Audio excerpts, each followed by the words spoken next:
Hey guys, welcome back for another video. We got a good one prepared today. This is going to be our quick picks for all of our top 25 matchups coming up for week 12 of the 2024 college football season. We're going to go over every single top 25 game, break down the matchup, and try to predict the outcome, who's going to win, who's going to lose, what the final score will be. Make sure you hit that like button. Make sure you subscribe. If you have any comments about these games or anything else, drop it below and I will respond. Every week we go over every single college football game, the top 25, the non-top 25. We also do the best bets, the money lines, the spreads, the over-unders. And we do the same thing for every NFL game as well, every single week. If you're a football fan, if you're a sports fan, make sure you hit that like button. Make sure you subscribe to the channel so you can follow along with us this season. So let's go ahead and get started running through these games. We have a lot of big ones. Teams are competing for those final 12 spots. The season is almost over. It's crazy. It's flown by. Kicking things off Saturday at 12 p.m., November 16th on the Big Ten Network. Number 2, Ohio State, 8-1 versus 4-5 Northwestern. We know who the Buckeyes are. They're number 2. They have nothing to prove here. They're heavy favorites here. They have a 95.3% chance to win this game, 28.5 point favorite. The over is 44.5. The Buckeyes come in. Will Rogers is leading the way. He's slinging the ball up and down the field. They're running the ball. They can beat you multiple ways, offense and defense. They have the number 2 total defense, the number 2 scoring defense in the nation. This team is loaded. Probably the most talented defense in the nation. They're averaging 38.6, throwing for 278, running for 185. They're only giving up 10.2 points a game. This is elite level. Once you get a big lead in this game, pull your starters. You have the rematch with the Oregon Ducks on the horizon. Just make sure you get everyone there healthy. They have one of the best 1-2 running back punches. Henderson, they have Junkins, Smith, Egbuka, multiple weapons, multiple ways they can beat you. And Northwestern is really struggling to get first downs. They're only averaging 19.2. They're giving up 21.9. Not a bad defense, but they're going to be definitely stressed to try to match the Buckeyes here. The Buckeyes should be able to cruise through this game. I have them winning this one 41-10. Like I said previously, get your starters out as soon as you have a big lead second half. There's no reason to run the score up here. And then after that at 12 p.m. on the ABC network, we have number 3, Texas Longhorns, 8-1, the highest ranked team in the SEC, playing 5-4 Arkansas Razorbacks. Don't sleep on the Razorbacks. Sam Pittman has a really good team here. Bobby Petrino can dial up some surprise plays. Texas needs to make sure to continue to finish the season on a hot streak. They're hot right now. Top 10 offense, top 10 defense, the number 4 overall talented roster. They're averaging 38.9, throwing for 315, running for 164. That elite level defense, the top 5 defense, only giving up 12.1 points a game. For Arkansas, they're averaging 33, throwing for 310, running for 191. Their defense is giving up 26.3, but it's the fact that they have Green at the quarterback position. As long as he keeps the turnovers down, he can also scramble. Multiple weapons here, but Texas is loaded. They have Ewers. He's having a great season right now. They have Wisner, Helm, Bond, multiple weapons. They can beat you on defense, passing the ball, running the ball, but Arkansas can't technically keep up with you with Jackson and Armstrong, but they're definitely going to be tested here to try to outmatch Texas and match up with them for 4 quarters. Not 1, not 2. You have to keep up with Texas's speed 4 quarters. Texas needs to finish this season strong. They have no current top 25 wins. I have the Longhorns cruising here, winning this one 37-20. They are 13.5 point favorites. The over-under here is 57.5. Texas should be able to dominate this game. They cannot afford to lose it, though. And then our next game on Fox at 12 p.m., 4-5 Utah. What a fall from grace they had. Started out the season top 15. Cam Rising's had a stranglehold on this team. He's gone down again. It's his 17th year of college football. They'll be playing number 17, Colorado Buffaloes, having a great season. Props to Deion Sanders' squad here. Right now they come in. They are 7-2. They have a 75% chance to win this game. They are 11.5 point favorites. The over-under here is 46.5. Utah, they've been shuffling quarterbacks, multiple different guys playing. They're still having issues getting first down, consistently moving the ball. They can run the ball with Bernard. They have Singer. They have some weapons there. Their defense is a top 20 defense. It's going to keep them in the game. Kyle Whittingham, great coach. Colorado, though, multiple weapons at that wide receiver position. Travis Hunter, Horn, Webster, multiple ways they can beat you pushing the ball vertically down the field, but will they have time against Utah's talented defensive front? Right now, Utah, they average 22.6. They throw for 225. They run for 150. Still a great defense, giving up 17.1. Colorado, they average 32.4. They're throwing for 345. They're running for 78. Got to get the rushing numbers up to open up that play action, but Utah is going to make that difficult. Colorado is giving up 22.6 points a game. Sanders closing in on 2,900 yards, 24 touchdowns, 6 picks. Their vertical ability, they are 4th quarter tested this season. Colorado should be able to win this one, but you got to watch it because Utah's defense is so good. If they punch you in the mouth early, they might be able to force some turnovers, keep this as a 1-possession game, and maybe pull it out.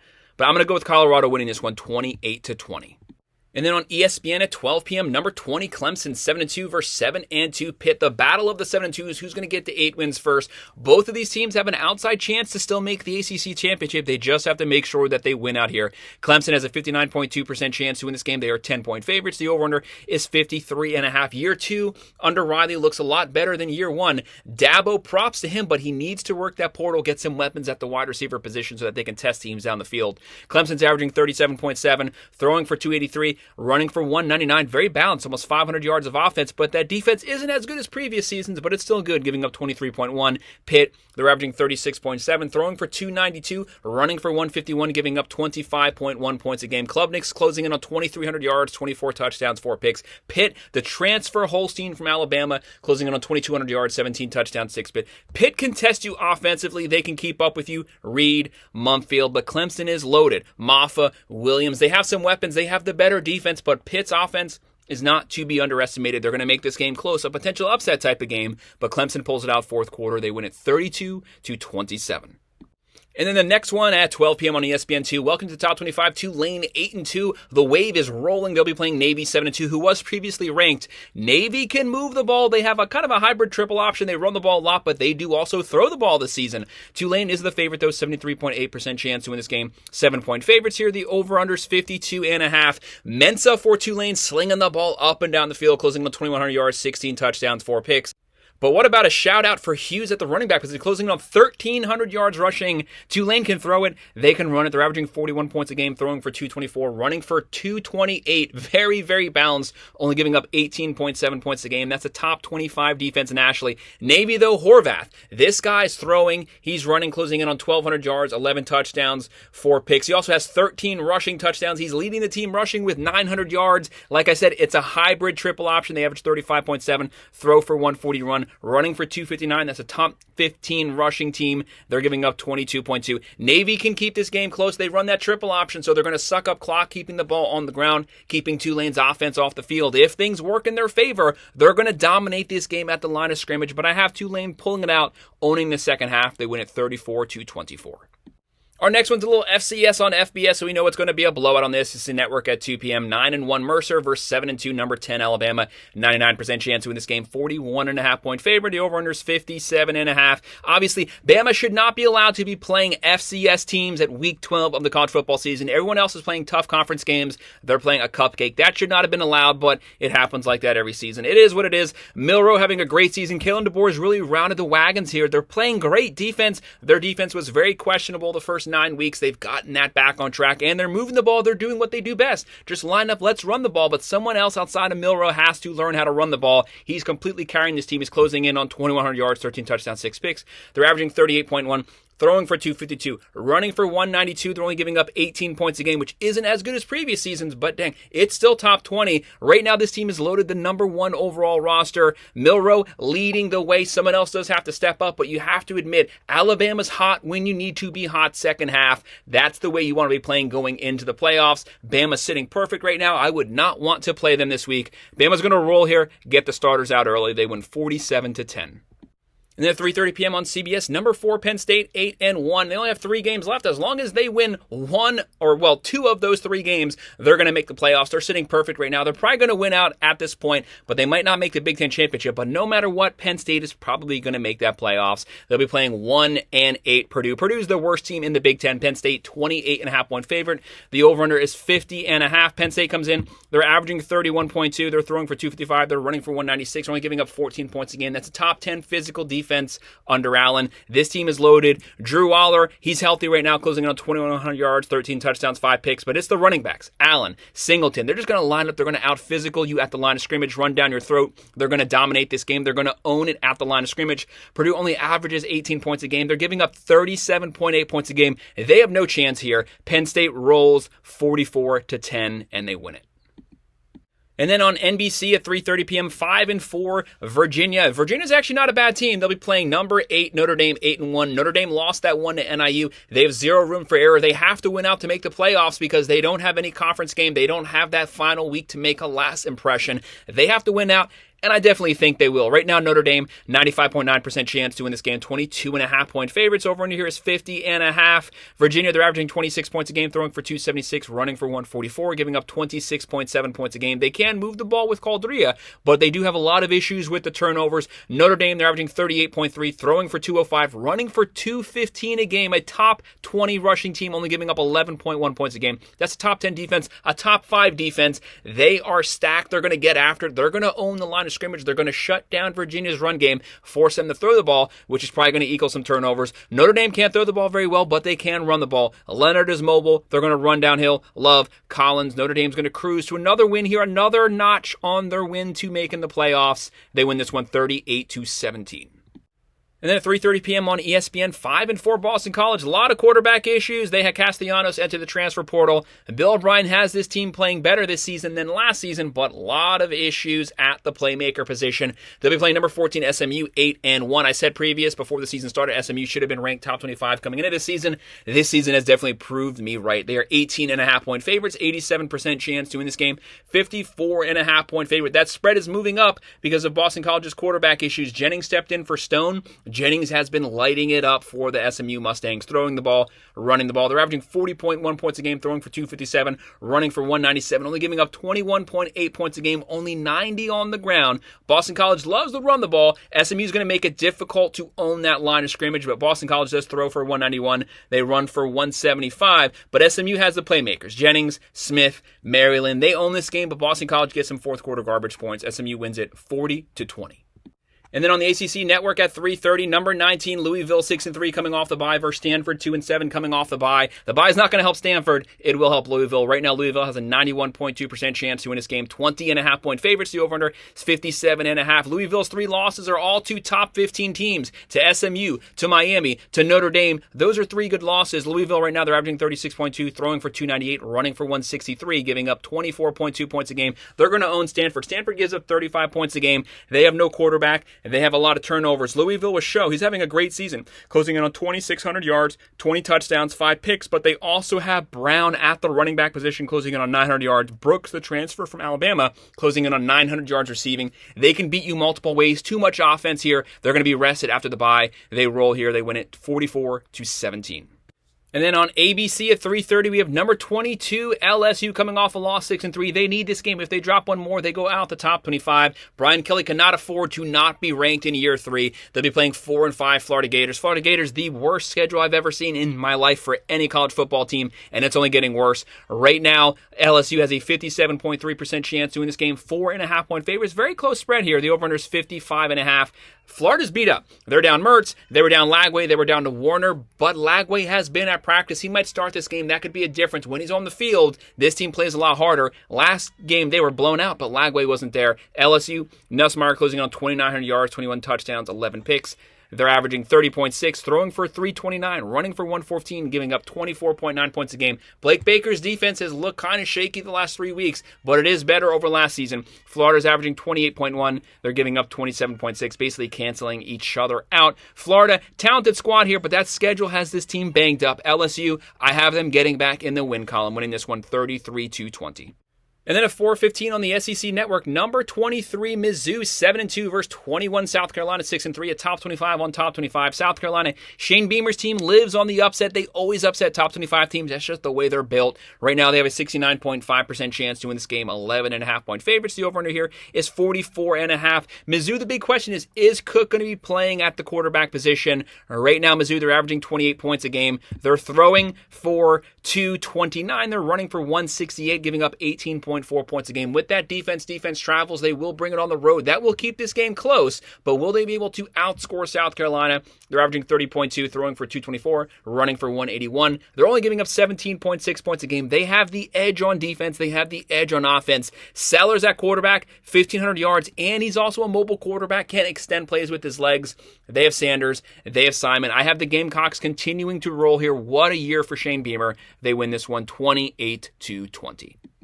Next, the best player in all of college football at 7 p.m. on CBS, number 13 Boise State, 8-1. Their only loss, a 3-point loss to Oregon in Eugene. That's as good of a loss as there is. They'll be playing San Jose State, 6-3. This team can actually score. They give up points, but their offense might be able to keep this game somewhat close for the first couple quarters. Right now, Boise State, they are leading the group of 5. As long as they win out, they will for sure make the playoffs. They have an 83.3% chance to win this game. 13.5-point favorites. The over-under 62.5. Boise, they have Ashton Gentry, the best running back. The guy's putting up video game numbers, but Matson at quarterback also having a great season, and he can also run. He's closing in on 2,000 yards, 18 touchdowns, 3 picks. They're averaging 43.8. They're throwing for 231. They're running for 269. Very balanced. One of the best offenses, one of the most balanced offenses in the nation. They're giving up 25.1. San Jose State, they're averaging 28.8, but it's their passing offense that's closing in on 343 yards, and they're giving up 24.1. That passing offense might be able to keep this game close because Boise State's secondary is pretty questionable, but they should own the time of possession here. Gentry closing in on 1,800 yards, 24 touchdowns already. Boise State rolls through the second half, led by their running game. They win this one 38-23. The next one is one you have to watch for a potential upset at 7 p.m. on ESPN. 7-2 Arizona State versus number 16 Kansas State, 7-2. Both teams are 7-2. Both teams still have a shot to make the Big 12 championship, which would mean potentially making the playoffs and getting that bye. They have a lot to play for, a lot of games still in front of them. Kansas State, 74.4% chance to win this game. They are 8.5-point favorites. The over-under here is 50.5. The big question for Arizona State is Scadaboo going to be playing this game? He's one of the best running backs in the nation, closing in on 1,100 yards on the ground. With him, that completely changes this game, opens up the play action. Levitt closing in on 1,700 yards, 14 touchdowns, 4 picks. Kansas State, though, they can run the ball, they can throw the ball. Avery Johnson having a good season, closing on 1,900 yards, 17 touchdowns, 7 picks. But this game's going to rest on DJ Giddens. He's 5 yards from 1,000 rushing yards. He's one of the best running backs in the nation. Kansas State, they're averaging 31.2. They're only giving up 21.7, only 99 yards on the ground. If Scadaboo plays, this is strength on strength. Can Arizona State run on Kansas State's rushing defense? I have Kansas State winning this one 28-24, but it's one you want to watch because if Scadaboo plays and he has a successful game, Arizona State can run their way to victory here. And then on NBC at 7:30 p.m., the number 1 team, Oregon Ducks, 10-0, undefeated, unanimous one versus 5-4 Wisconsin Badgers. Right now, the Ducks have a 75.7% chance to win this game. 14-point favorites. The over-under here is 51.5. The Ducks come in. Dylan Gabriel putting up crazy numbers, 76% completion percentage, closing on 2,900 yards, 22 touchdowns, 5 picks. Wisconsin's banged up at the quarterback and running back positions, but they are running the ball a lot better than they were earlier this season. Right now, the Ducks are averaging 35.7, throwing for 296, running for 169, only giving up 16 points a game. They are one of the most balanced teams. Top 10 offense, top 10 defense right now, a top 10 overall roster. They are built at the line of scrimmage. Dan Lanning has his team just win out, and you have that rematch with the Buckeyes. Can you beat them twice in one season? That's the big question. But right now, they're number 1, nothing to prove. Get those starters out second half. The Ducks roll here 35-17. And then at 7:30 p.m. on ABC, number 7 Tennessee 8-1 versus number 12 Georgia 7-2. The game of the weekend. Right now, the Bulldogs 61.7% chance to win this game. 10-point favorites. Over-unders 48.5. The big question is Nico going to be playing for Tennessee? And if he does play, what version of him do we get? He's played better the last 1 or 2 games, but outside of that, in SEC play, been very questionable. When he's pressured, he misses wide open receivers. But Tennessee, Josh Heupel, this team is loaded. One of the best offensive play callers. They're averaging 37.6. They're throwing for 245. They're running for 235. Probably the most balanced team in all of college football. They're only giving up 12.6 points a game. That's a top 10, a top 5 defense, top 10 in quarterback pressures, top 10 in sacks. Just on that defense alone, that should keep them in this game. Georgia, they're averaging 30.6, probably the lowest they've been in a decade. They're throwing for 298, running for 124. They're giving up 18.4. Still a good defense, but not the defense they've had in previous seasons where they're always sub 15. Right now, they rely too much on the pass. They're throwing too much, and Carson Beck is looking awful. 17 touchdowns, 12 picks, and the guy has like 10 fumbles so far this season. Someone has to step up at the running back position. They have to get back to what they do best. Defense, offensive line, running the ball. Till they get back to that, they're going to be questionable. I have Tennessee pulling the upset, winning this one 27-20. But what version of Georgia do we get? They've played great. They've played bad this season. What Georgia team shows up Saturday?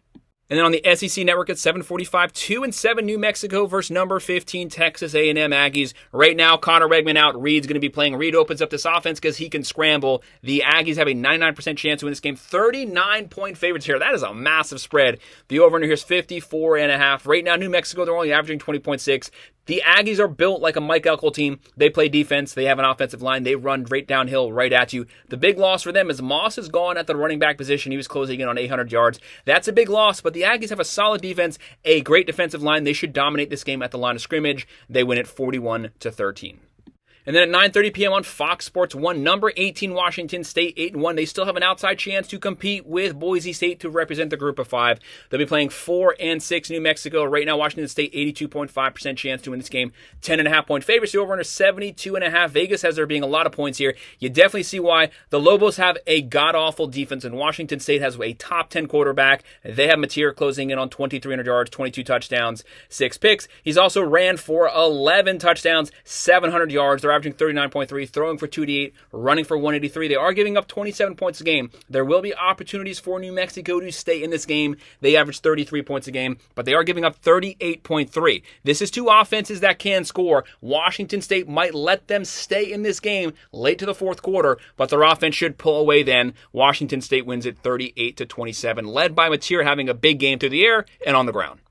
And our final game of the week on ESPN at 10:15, 3-6 Kansas versus number 6 BYU 9-0. BYU has a 60.9% chance to win this game. 2.5-point favorites. The over-under is 56.5. A lot of people pick Kansas to at least compete for the Big 12 championship. Things completely fell off the rails this season. Daniels had an awful season. A lot of turnovers. BYU lives off the turnovers. A lot of their scores come from getting the short field and being able to punch some touchdowns in. Outside of turnovers, they do have issues going all the way down the field. Can Kansas play a clean game here, or will they give BYU turnovers, which they will take advantage of? Kansas, they're averaging 31.7. They are passing for 215, running for 214. But the big thing for them is they have Neal, a top 10 running back. As long as he has a good game, he can keep them in this game. But if BYU is able to force some turnovers, they're going to dominate this game. They have a great defense. They're in the driver's seat of the Big 12.